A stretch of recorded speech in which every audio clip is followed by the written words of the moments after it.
That's the story of the day. LSU came out and couldn't make a shot. Normally saying a team couldn't make a shot is an exaggeration, but for LSU it truly was almost impossible. After a quick start to the game, LSU held an 8-3 lead but then went cold. The Tigers would go the final 15 minutes of the first half with only one made basket. We went out there. I think in the first couple of minutes we got a lot of stops. We were in tune, but we just couldn't throw it in the bucket tonight.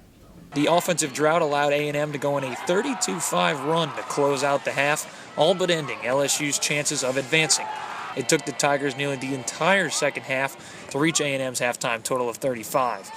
By game's end, LSU scored only 38 points on 20% shooting, giving the Aggies a 33-point victory. From three-pointers to layups to everything, we just couldn't make any baskets.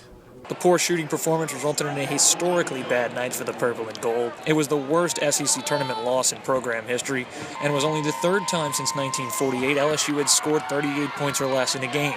That total is also the lowest any major D1 basketball team has scored this season, and the fewest a team has scored in the SEC tournament since 1985, when Mississippi State could only muster 31 in a loss to Alabama.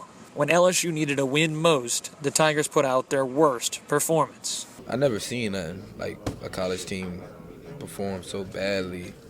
Just picked our worst day of the season and shoot like we did. The Tigers are likely out of the NCAA tournament picture for good. They could play in the NIT, but for many Tiger fans, this game marked the end of the Ben Simmons era at LSU as he figures to depart for the NBA sooner rather than later.